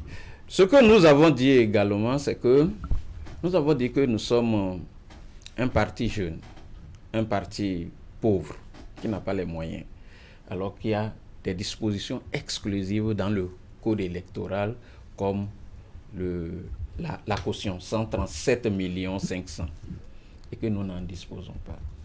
Mais que nous sommes venus parler avec les populations et pour qu'on soit soutenu financièrement, parce que la loi dit que le financement des partis se fait par les militants. Donc, et les militants nous ont rassurés, ils nous ont demandé d'organiser un téléthon que nous avons dénommé le téléthon Adjibi, que nous allons lancer très prochainement, peut-être que vous serez invités. Donc, ce sont les populations elles-mêmes qui nous ont dit, nous voulons que vous allez. Même si c'est un franc qu'il faut cotiser pour que vous allez, on le fera. Donc, nous avons fait cette opération. Par endroit, déjà, nous l'avons lancée et ça a très bien marché. Nous pensons que, à la date d'aujourd'hui, les démocrates peuvent aller aux élections. Et s'il ne s'agit que de la caution qu'on avait placée naturellement pour écarter certaines formations politiques. Et il y a également que nous avons parlé du leadership de la femme. Vous savez, dans notre pays, la femme fait peu la politique, et surtout lorsque vous êtes d'une formation politique où on reprime systématiquement, on envoie systématiquement en prison, et il y a que les maris sont hostiles et n'acceptent plus que leurs femmes fassent des opérations politiques, et surtout du côté de l'opposition. Nous sommes allés sur le terrain sensibiliser les femmes, leur dire qu'elles ont la chance aujourd'hui, et même si il y a des dispositions chrysogènes votées par la législature en cours, il y a quand même une disposition qui donne une chance aux femmes que nous applaudissons, que nous acceptons, que nous sommes allés sur le terrain informer les femmes de la chance qu'elles ont d'avoir au moins 24 députés à l'Assemblée prochaine et de se mobiliser pour ça. Oui, on vous écoute, Herman Daniel Boussou. Oui, l'honorable Attieri, sur le plateau, dit ce matin que nous sommes en politique. Ça veut dire qu'il connaît bien les règles qui gouvernent la politique, il sait que ce n'est pas un jeu d'enfant. À l'écouter, on a l'impression qu'il y a eu beaucoup de préjugés pour cette présidentielle, parce qu'il dit nous n'avons pas encore les parrainages. Les parrainages ont été donnés, en fait, les fiches de parrainage ont été données au président du parti politique. Comment aurait-on pu négocier avec eux, avec les gens, alors que vous et moi avons été témoins de ce que des partis politiques, en fait, des candidats n'étant pas de cette mouvance présidentielle-là, ont pu obtenir le parrainage. C'est vrai que je ne sais pas dans quelles conditions ils l'ont obtenu et tout. Mais je pense qu'ils auraient dû s'y mettre. Et quand je parlais de logique de boycott, le boycott en politique ou dans une élection ça peut ne pas être expressément dit. Mais il peut y avoir des logiques, il peut y avoir des démarches qui amènent à constater un boycott. Wahab est revenu sur ces différents événements, où on dit même si on nous donnait les parrainages, on n'en voudrait pas. En leur sein, les candidatures n'ont pas été uniques comme cela devrait être le cas. Il y a eu beaucoup d'éléments qui ont concouru à ça. Aujourd'hui, nous sommes heureux de constater que oui, ils ont mis tout ça là derrière et qu'ils ont décidé de prendre part aux élections et donc d'aller vers les urnes. Parce que n'oubliez pas que 2019, c'était également eux, parce qu'ils étaient FCBE dans la période. Bien sûr. Et donc, il y a eu beaucoup d'éléments qui ont concouru à faire intégrer dans le conscient des Béninois aujourd'hui que oui, les démocrates, ils avaient boycotté. FCBE et démocrates avaient boycotté et que maintenant, ils sont prêts à aller aux élections. Je pense que ici, l'idéal, c'est qu'ils disent qu'ils sont allés sur le terrain et que les militants ont dit que la faim et la misère les remobilisent déjà pour l'opposition. Les mêmes militants qui ont faim et qui sont dans la misère ont dit nous sommes prêts à cotiser pour que vous puissiez aller aux élections. Je pense que c'est très bien, c'est formidable. Pourvu qu'ils cotisent effectivement ces militants-là pour que puissent aller aux élections. Je pense que c'est ce qu'il faut parce que ça permet à nous autres journalistes également d'avoir deux sons de cloche. De cotiser aussi. Voilà. Vous cotisez pour nous. Ce qu'Aman dit ne manque pas de pertinence. Ça ne relève peut-être pas une contradiction, mais ce que ça a l'impression, la caricature qui est présentée, c'est que les démocrates ont des militants formidables. C'est-à-dire que les militants l'ont dit, et l'honorable a répété, un des militants a dit que le contexte économique actuel est à remobiliser. Et l'honorable va plus loin pour dire que nous sommes en politique. C'est-à-dire qu'il y a des éléments pour lesquels, eh bien, fièrement, on est en politique. Secondo, ce que l'honorable dit que, eh bien, c'est des personnes qui ont faim et tout ce qui est autour, mais c'est même militants qui ont faim des démocrates. C'est pour ça qu'il dit qu'ils sont très formidables, quoi. Ces militants ont aujourd'hui la possibilité de puiser dans leur poche et de mettre à disposition malgré la misère. Malgré la misère. C'est-à-dire qu'ils sont vraiment formidables. Et du coup, ça augure certainement, je dirais, d'un engagement tout particulier de ces militants pour le compte des démocrates à l'aune des élections. On va le constater bien entendu. Seulement que, et là, c'est là que je voudrais entendre l'honorable Nourine Achadé, comme on l'a dit tout le monde sur le plateau, ça n'a pas vraiment changé le contexte. Les règles qui régulent les élections, vous les connaissez, ça n'a pas bougé d'un seul iota. Vous y allez dans ce même contexte-là, bien évidemment. Vous avez mis l'accent sur les autres éléments qui concourent à la remobilisation de la troupe. Mais c'est qu'à côté, eh bien, il y a eu des démarches qui sont effectuées en ce moment sur le terrain avec les différents acteurs impliqués dans l'organisation des législatives prochaines. La Sénat, bien entendu, qui a rencontré les partis politiques dans la foulée. Il y a également le médiateur aussi qui a eu à rencontrer les responsables des partis politiques. En gros, ces différentes actualités, en plus, c'est vraiment qu'on en parlera de façon plus large. Bouniaï, votre président d'honneur, 2 fois reçu par le président Patrice Talon. Est-ce que ce sont des éléments qui vous rassurent de la tenue effective et ouverte des élections législatives prochaines? Merci beaucoup. Et vous insinuez que les populations, parce qu'elles ont faim, ne peuvent pas sortir 200 francs pour donner à une personne, à leurs enfants, pour aller à l'école ou pour aller au marché. Vous insinuez que les populations, parce qu'elles ont faim, ça veut dire qu'ils jeûnent. Ils jeûnent tous les jours. Non.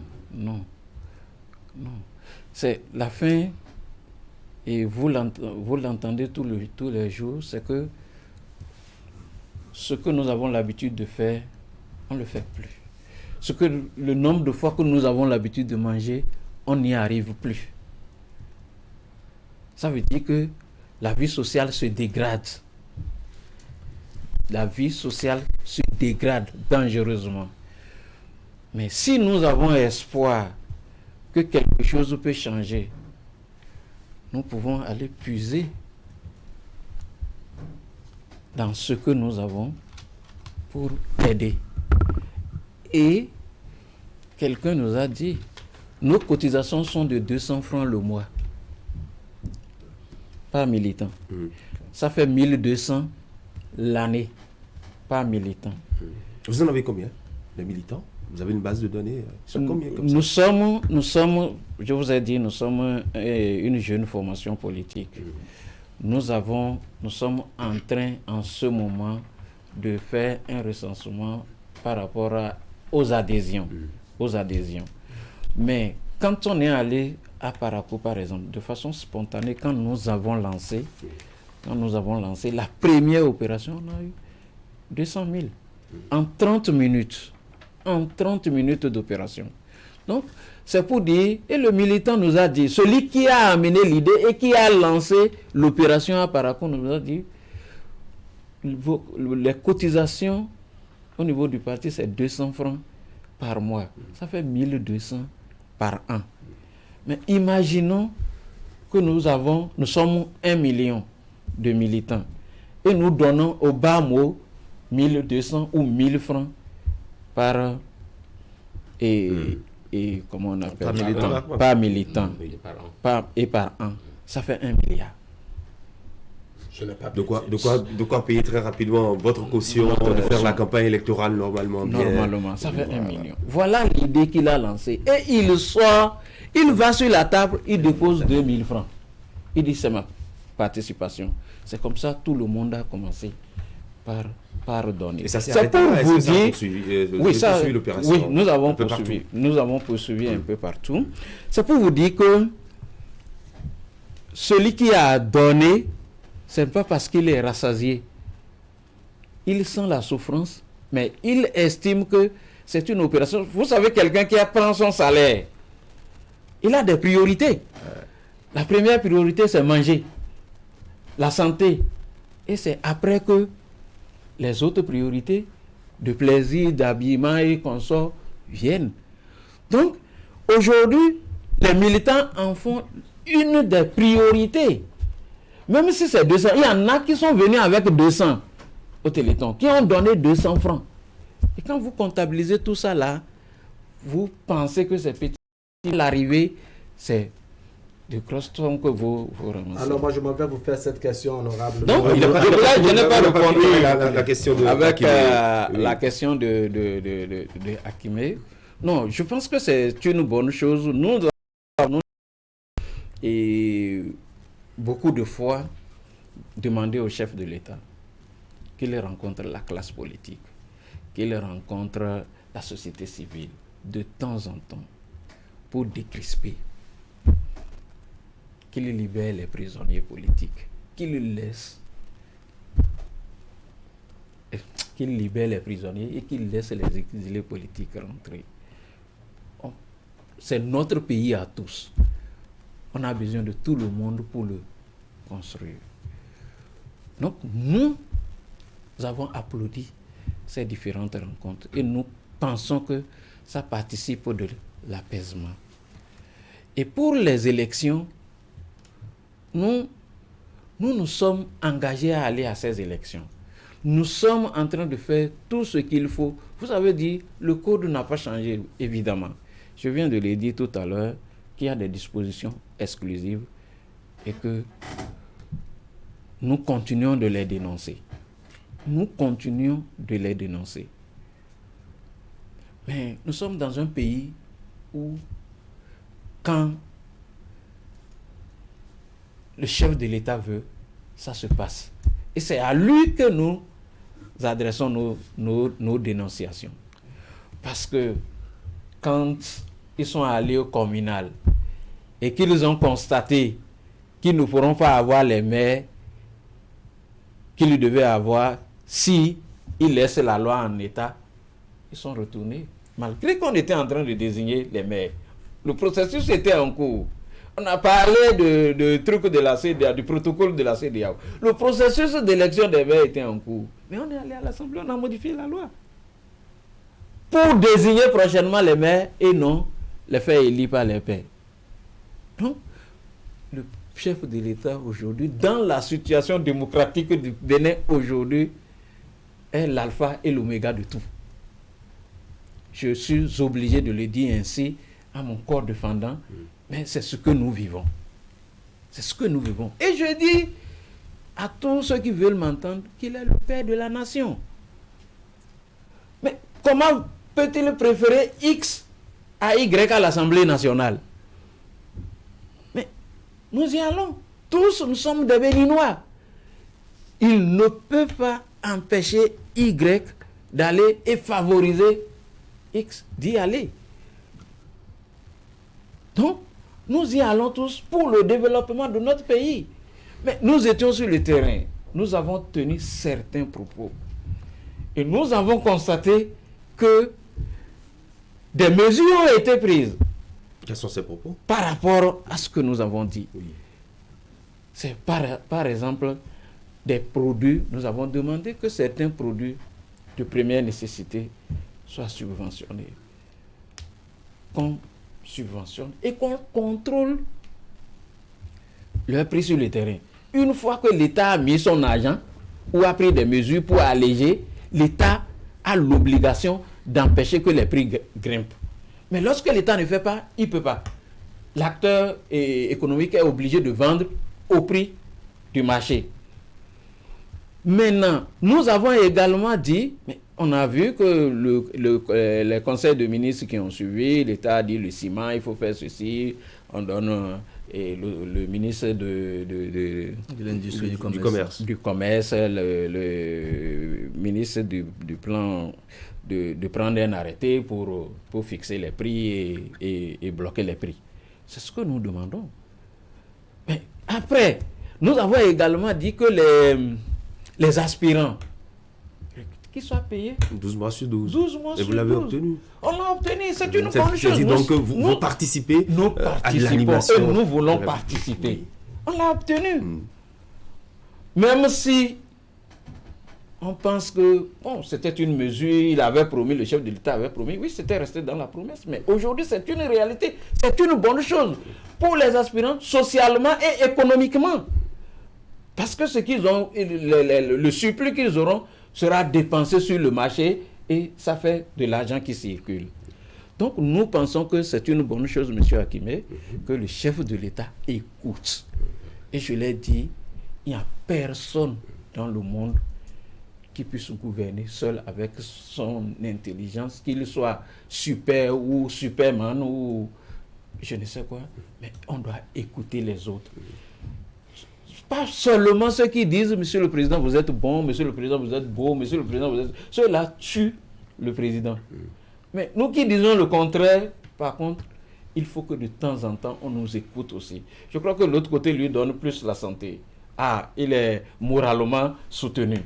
Mais nous autres qui critiquons, nous l'aidons à développer son pouvoir, à développer sa gouvernance et à sortir par la grande porte. Alors justement, on va vous écouter. Wahab Ali Para, vous avez semblé poser une question. Oui, nous allons évoluer. Voilà, c'est tenant compte bien entendu du développement de l'honorable Nouréni Achadé, n'est-ce pas? Est-ce que vous ne craignez pas, Nouréni Achadé, que plus tard on vous dit que vous allez, à une élection, les élections législatives, mais avec très peu de santé en termes de moyens, puisque c'est un peu comme si vous voulez baser votre participation aux élections législatives à travers les quêtes. La santé, tout va mal, comme vous l'avez dit quand vous écoutez vos militants, mais ces mêmes militants, n'est-ce pas, disent que quelque chose va changer. Il y a espoir, il y a espoir. Vous nous direz tout à l'heure, n'est-ce pas, ce qui va changer concrètement. Et vous abordez également la question donc du dialogue politique, si on peut le dire ainsi, parce que vous souhaitez que le chef de l'État puisse rencontrer, je dirais, la classe politique. Mais on note que ceux qui dénoncent ou souhaitent plus aujourd'hui la rencontre du chef de l'État avec la classe politique, ce sont ces mêmes personnes qui, en 2019, au dialogue politique, quand le chef de l'État l'avait annoncé, l'avait souhaité, certains ont répondu, d'autres non. Et c'est ceux qui n'ont pas répondu, bien entendu, ceux qui ont boycotté, ce mot qui vous fait un peu mal, n'est-ce pas, ceux qui ont boycotté, c'est beaucoup plus ces personnes qui réclament aujourd'hui ce dialogue. Est-ce qu'ils veulent que le chef de l'État se subordonne à leur agenda ou qu'est-ce qui se passe exactement? Non, nous sommes sincères. Le dialogue, on l'a boycotté. Le dialogue tel que tel que tracé par le chef de l'État en 2019. Par le chef de l'État en 2019, on l'a boycotté. Parce qu'on savait que ça n'aboutirait à rien. Parce qu'on savait que ce n'est pas de cette manière qu'un dialogue politique s'organise. Allez-y. Il y a eu des dialogues politiques presque dans tous les pays qui nous entourent. Il y a eu dialogue politique au Bénin et en 90. Il y a eu dialogue politique tout récemment au Burkina, au Niger. Allez partout observer ce qui se passe. Le dialogue politique s'organise de façon paritaire. Les thématiques se définissent de façon paritaire. Et de façon paritaire, l'antichambre du dialogue est connue. Le dialogue politique n'est pas une activité administrative. Ce n'est pas une activité administrative. Donc, on en a fait une activité de l'exécutif, si bien que nous avons déjà su que c'était ce dialogue, c'était pour aboutir à d'autres éléments plus contraignants que ce que nous avons vécu par le passé. Et ça n'a pas raté. Le dialogue politique a abouti à la révision de la Constitution. Et ce qui était, après, on dit, nous avons été floués. Nous n'avons pas parlé de révision de Constitution. Alors, vous voulez que... Est-ce que nous n'avons pas raison de boycotter? Est-ce que le fait... Ce n'est pas ce que... votre président n'avait pas influencé les choses? Non, je dis, les choses étaient jouées à l'avance. Ceux qui sont allés là-bas sont allés acclamer, ils n'ont influencé rien. Les choses étaient jouées à l'avance. Parce qu'il n'y avait pas eu une préparation paritaire. Les choses étaient jouées à l'avance. C'est ce que nous... Alors, lorsque vous jouez aux abonnés absents, vous devez forcément subir les conséquences. Oui, est-ce que c'est nous seuls qui avions subi? Même ceux qui sont allés ont subi. Même ceux qui sont allés ont subi. Parce qu'ils ont dit, non, il ne faut pas aller édulcorer les activités ou les activités administratives pour les nommer activités politiques. Pour les nommer activités politiques. Donc, nous pensons que nous voulons, quand nous appelons le chef de l'État à rencontrer, c'est des rencontres sincères. Pas pour les prises de photos officielles. Non, c'est pour des discussions sincères qui vont à l'avantage de la nation. Alors, qu'est-ce qui va changer? Je vous attends sur cette question. Qu'est-ce qui va changer par rapport à ce que vous promettez, je dirais, à vos militants, puisqu'à Parakou, vous avez dit nous promettons, nous promettons de mettre l'homme au cœur de notre gouvernance. L'homme au cœur de notre gouvernance. L'homme avant toute autre chose. C'est l'essentiel. Ce n'est pas le cas actuellement? Non. Ce n'est pas le cas actuellement. Vous avez entendu je crois, un chef quartier, non, dans le Mono. Je ne suis pas trop de son avis, mais ce qu'il a dit quand même, et je crois que ça explique la situation dans laquelle le pays vit. Que disait ce chef quartier? Il disait, nous avons fait, on ne peut plus tenir. Même s'il faut arrêter la construction des routes pour que nous mangeons. Et monsieur, les membres du gouvernement, faites quelque chose. Sinon, on n'en peut plus. Vous avez entendu, comme moi. Mais je ne suis pas trop de son avis. Mais je pense que, quand même, il faut mettre l'homme au cœur des actions politiques pour que l'homme souffre. Mais prenez les pays qui nous entourent. Pourquoi dans ces pays-là, je prends par exemple le gaz, peut être à 6 000 la bouteille, la grande bouteille, et que la grande bouteille au Bénin soit à 10 000 et plus. Nous avons la frontière avec la mer, avec l'océan, le Togo également. On est dans les mêmes conditions. Mais le Burkina, où il faut encore le coût du transport, le Niger, il faut encore le transport, ainsi de suite, ces pays-là. Mais on nous apprend que ces pays ont subventionné, c'est une politique. Mais pourquoi nous n'avons pas cette politique au Bénin? Pourquoi nous n'avons pas cette politique pour soulager nos populations? Voilà pourquoi vous voulez travailler. Nous disons. disons.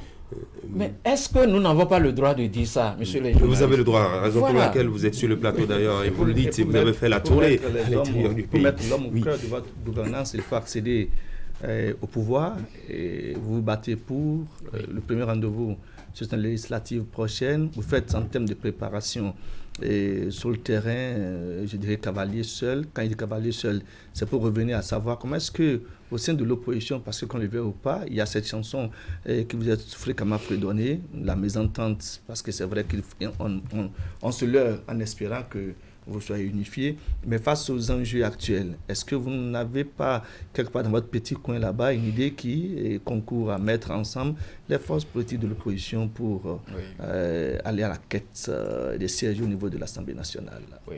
Oui, je voudrais, avant de répondre à ta question, revenir sur la question de mon ami Wahab Alikwara, qui disait que est-ce qu'on ne sera pas rattrapé par notre pauvreté pour aller aux élections, si je peux m'exprimer ainsi.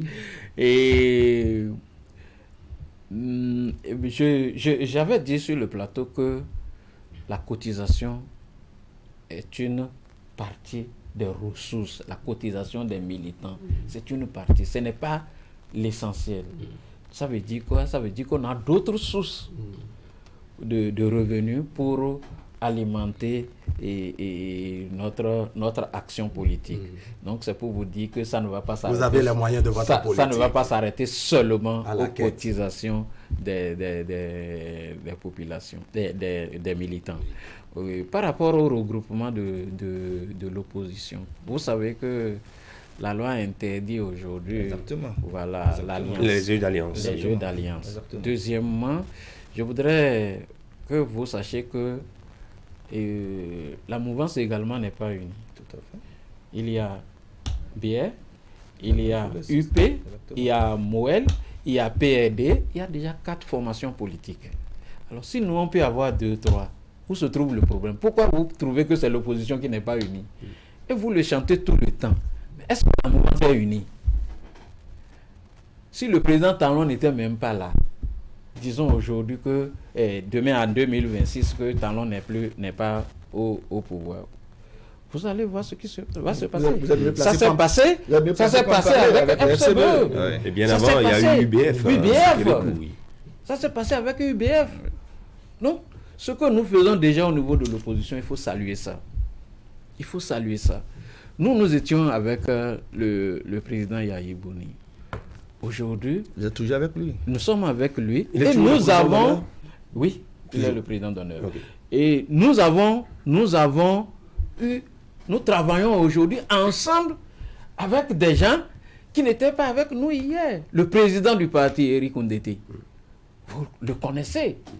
Le président Aossi, vous le connaissez. Beaucoup d'autres acteurs, vous les connaissez. Mais aujourd'hui, cet effort-là, la collaboration est saine. La collaboration entre, par exemple, Eric Ondete, président du parti, elle est saine et sincère. Vous êtes sûr? Très sûr. Quelle sincérité là, elle est née depuis que nous avons les mêmes objectifs. Depuis que nous avons la même vision, nous avons les mêmes objectifs. Depuis ce moment-là, la collaboration est sincère. Et je vous ai dit, c'est la politique. Mais est-ce que qui pensait que le président ABT, certaines personnalités et comme je vais dire Kassa seront ensemble? Mais pourquoi vous pensez que c'est de l'autre côté que c'est impossible? Donc je vous, la collaboration, elle est sincère avec Boni Yahi et tout ce qu'il y a autour. Mais il s'est fait entendre que malgré votre sincérité, Boni Yahi a été reçu la dernière fois par le chef de l'État sans vous dire un petit mot. Quand ça? La dernière rencontre avec le président Patrice Talon. Non, vous voulez que... Ou toutes les fois il a été reçu par Patrice Talon, vous n'êtes pas informé. Vous voulez que je vous montre le message? Malheureusement, heureusement pour vous dire la sincérité, moi j'étais dans le Nord, c'est le président Eric qui m'a appelé pour me dire que le président d'honneur sera reçu et qu'il nous informe qu'il sera reçu à tel jour, telle heure. Non, c'est le président Eric qui nous a appelés. Pour vous montrer une fois encore la sincérité et vous montrer que... Elle va durer jusqu'à quand cette sincérité? Oui. Tout le temps que le parti va exister. Oui, c'est vrai que l'honorable Tchari est venu partager avec nous des certitudes ce matin. Oui. C'est vrai qu'il chevale partant pour les législatives. Oui. C'est vrai qu'on remise un peu la troupe, laquelle troupe est déjà prête à cotiser un peu de sous pour participer, ne serait-ce que partiellement. Ça vous dérange? Vous répétez ça beaucoup de fois. Non, pas du tout. Mais je vous invite à cotiser aussi. Pas du tout. Est-ce que vous êtes d'accord que vous aussi vous cotisez? Ça ne me dérange pas. Maintenant, le président d'honneur, quand il est reçu par Patrice Talon, est-ce qu'il est reçu comme président d'honneur ou il est reçu en tant qu'ancien président de la République? Là, la question, on va la laisser comme ça. En tant qu'ancien président de la République. Maintenant, oui, parce que s'il était reçu en tant que président d'honneur... Avec des bénéfices, sans doute, pour le parti. On ira vite. S'il était reçu en tant que président d'honneur, ça suppose que... Non, en tant qu'ancien président de la République. Puisqu'il a reçu avant le président, mais c'est fort Dieu donner son boulot. Mais en même temps, on va partager quelques craintes. Parce que les craintes, c'est de voir le parti s'y prendre un peu tardivement quand on parle des législatives. Vous êtes né avant la présidentielle de 2021. Vous avez attendu 6 mois pour commencer par mobiliser la troupe, 6 mois pour sonner ce téléthon-là. Je ne sais pas si vous aurez le temps nécessaire pour pouvoir réunir assez de fonds. Vous avez dit 137 500 000 francs CFA à payer par les candidats. Par rapport aux femmes, vous avez dit que c'est bien, mais ce que je vais rapidement pour dire par rapport à ce dialogue politique, c'est que des éléments, par exemple l'élément sur la femme, par exemple, c'est des éléments qui ont été débattus au cours du dialogue politique. Il y a eu des éléments qui ont été débattus et qui ont été pris en compte dans la révision de la Constitution. Donc c'est déjà heureux que vous puissiez constater avec nous-mêmes que beaucoup d'éléments soulevés par les démocrates, en fait FCBE Pontin dans la période des démocrates maintenant, que ces éléments aient été pris en compte par le gouvernement actuel, je pense que c'est bien, c'est tout ce qu'il faut souhaiter pour le Parti des démocrates. Non, j'ai salué ça, j'ai salué cette disposition du code électoral qui a instauré. Seulement j'ai nuancé, j'ai dit qu'au même moment qu'on faisait ça pour les législatives, on aurait pu faire ça pour l'exécutif aussi, parce que c'est une personne qui nomme, c'est le président de la République. Et si on observe bien son gouvernement, mais on a combien de femmes? On aurait pu mettre dans la loi aussi au moins 30% des femmes. Pourquoi pas? Donc, j'ai salué ça et j'ai souhaité qu'on aille plus loin. Vous allez positionner beaucoup de femmes? Le débat est en cours chez vous? Oui, mais puisque déjà nous les 24 on est obligé. La loi nous oblige à, si nous voulons aller aux élections, c'est que nous positionnons au moins les 24. Et au-delà de ça, nous allons encore en positionner. Vous en avez de taille, de valeur qui peuvent véritablement même vous représenter? Même si c'est la dame de chambre comme à Paris, nous allons en présenter et elle va représenter les Béninois, elle va représenter leur couche. Les couches au sein de l'Assemblée nationale. Voilà, Boni Yayi, médiateur désigné par la CEDEAO par rapport à la crise sociopolitique en Guinée-Conakry, un honneur pour vous, les démocrates? Oui, un honneur pour les démocrates et un honneur pour le pays, pour le Bénin tout entier. C'est un honneur parce que le Bénin, à travers Boni Yayi, a été reconnu et a été honoré. Je dirais, et c'est une bonne chose. Parce que je vais dire, quand j'ai suivi l'actualité de la désignation de Boni Yayi, le Ghana avait proposé la candidature de Ibn Chambas, l'ancien Chambas, voilà. Et la junte a repoussé cette candidature, mais quand il s'est agi de la candidature de Yayi Boni, je crois que la junte a accepté.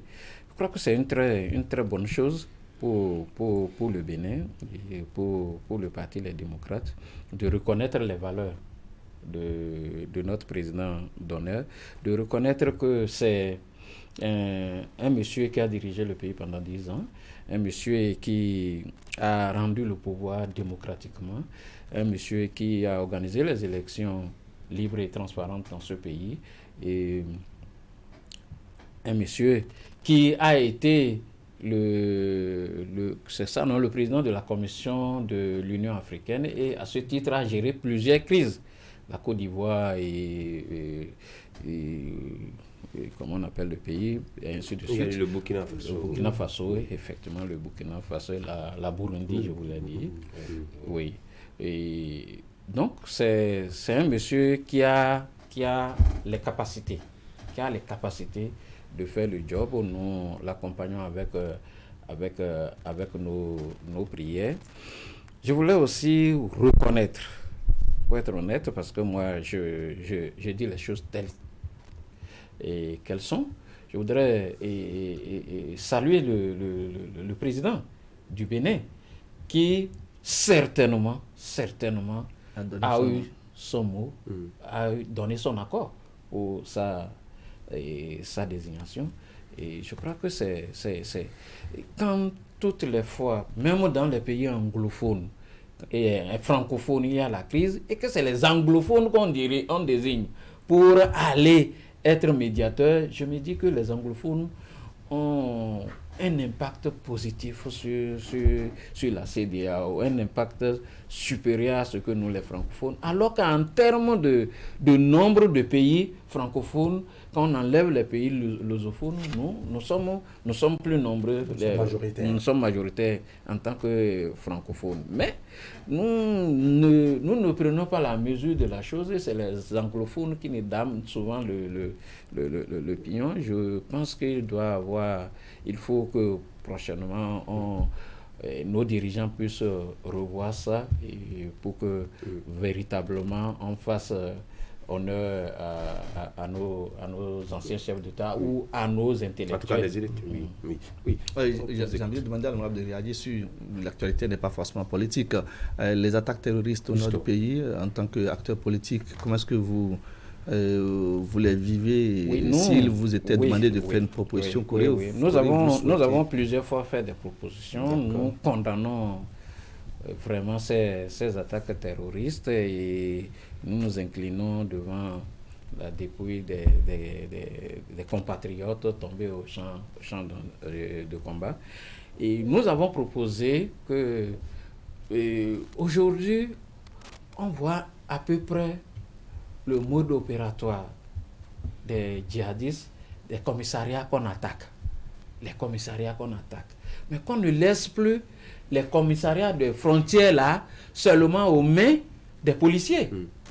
Qu'on puisse entourer ces commissariats là de militaires, qu'on déploie les renforcer, des militaires avec des moyens de guerre appropriés. Là, ça va dissuader le délinquant et d'aller encore attaquer ces commissariats-là. Deuxièmement, nous avons également demandé le déplacement du chef de l'État sur le théâtre pour aller renforcer le moral de la troupe. Parce que hier encore, nous avons appris que 2 de nos compatriotes sont tombés. 2 soldats sont tombés. Je crois que c'est une mauvaise chose pour notre pays, et la peur risque de s'emparer de la nation. Surtout l'attaque du commissariat d'Assari. Et ça c'est pas à la frontière. C'est en plein cœur de notre pays. Donc je pense qu'il faut, l'État doit pouvoir faire quelque chose pour arrêter ça. Voilà, votre mot de fin. Nous Renaud Achadé, après 7 heures, ça fait pratiquement 1 heure que nous sommes en train d'échanger autour de vous, des démocrates, et de votre vision. Oui, c'est quoi la prochaine stratégie avant le dépôt des dossiers de candidature à la CEDA et la campagne électorale qui va s'ouvrir ensuite? Merci beaucoup. Je vous assure que nous ne sommes pas en retard par rapport au timing des élections. Nous avons notre tableau de bord et que nous suivons religieusement. Donc nous ne sommes pas du tout en retard. Nous sommes en train de renforcer nos bases, parce que c'est là que tout va se jouer, et nous pensons que nous allons arriver, et nous appelons les militants, et pourquoi pas les militants, les sympathisants, les populations à se mobiliser, à rester serein et à se mobiliser pour les joutes prochaines. Je pense que si les élections sont ouvertes. Nous ne sommes pas... Au fait, je vais vous dire quelque chose pour finir. Nous ne sommes pas à 100%, comme je l'ai dit là, optimistes. Nous voulons aller. Nous savons qu'il peut y avoir de chicanes. Comme quoi? Non, je ne sais pas. Mais toujours les gens, ils ont leur joker en main. Donc, nous voulons aller. Mais nous voulons que les élections prochaines ramènent les Béninois aux urnes. Et notre participation, nous sommes sûrs, ramènera les Béninois aux urnes. Vous verrez que ce ne serait pas des taux de pourcentage qu'on gonfle à la Sénat et qu'on gonfle par la suite à la Cour constitutionnelle. Ça va être un taux de participation réel. Et ça va se sentir déjà au point de vote. Où les populations, l'engouement des populations va se sentir. Parce que vous voulez dire que les populations n'attendent que les démocrates. Les populations attendent les élections inclusives. Les populations attendent de choisir qui elles veulent, pas qui on leur impose. D'accord. Merci beaucoup. Merci à vous, Nourenou Achadé, premier vice-président du parti Les Démocrates, pour nos échanges politiques de ce matin sur Actu Matin. À vous, chers messieurs, Hakimé, Herman, Wahab, merci beaucoup. Très bonne journée du mercredi. On fait le point de l'actualité avec Assiongo Kanya. C'est la revue de presse.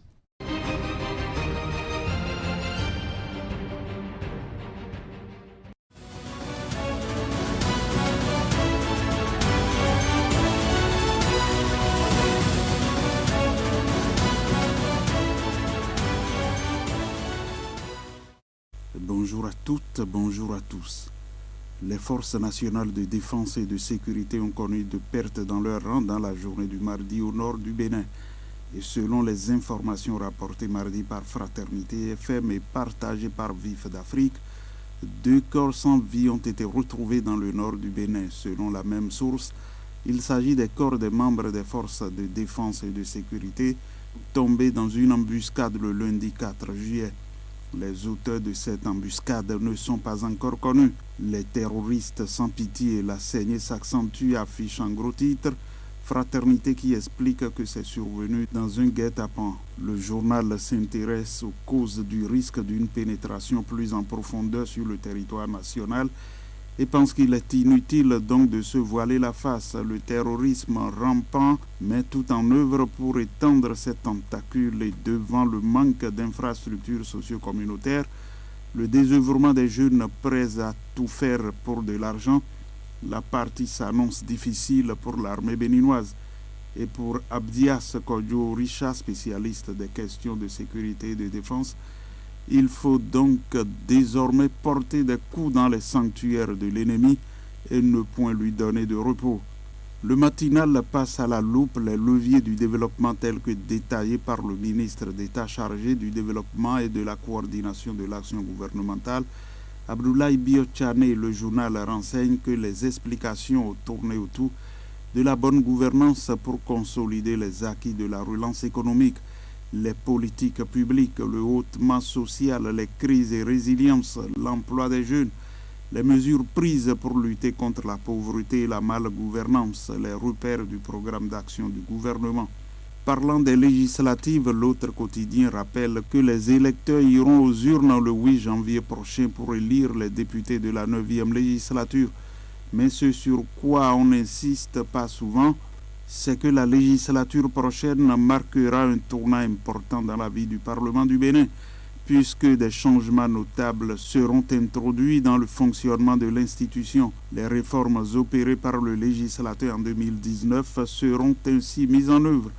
Le journal met l'accent sur les 4 choses essentielles qui vont changer, dont une législature courte de 3 ans, un mandat de 5 ans renouvelable 2 fois, 109 députés au lieu de 83 et 24 sièges réservés aux femmes. Dans les colonnes de l'économiste du Bénin, on retrouve la 6e conférence internationale sur la finance verte. Le journal explique que placée sous le thème « Contribution du secteur privé africain à la mise en œuvre » de l'accord de Paris sur le climat, cette conférence présidée par le ministre d'État chargé de l'économie et des finances, Romuald Waraï, se veut l'occasion de renforcer les capacités des institutions financières afin de financer les projets verts dans un environnement moins risqué. Face à l'urgence mondiale que constitue le changement climatique, la finance verte est une solution fiable. C'est ce à quoi appelle la 6e édition de la conférence internationale sur la finance verte, complète le journal. Fraternité ajoute qu'à en croire le ministre béninois, il faut poser la problématique de la transition sur la table, car les États africains ne peuvent pas passer directement d'une énergie fuel lourd au solaire avec tous les éléments de stockage, qui leur reviendra plus cher, plus que du double. Il y a donc une nécessité de passer à une centrale à gaz qui est mieux que le fuel en guise de phase de transition. Merci d'avoir été à l'écoute.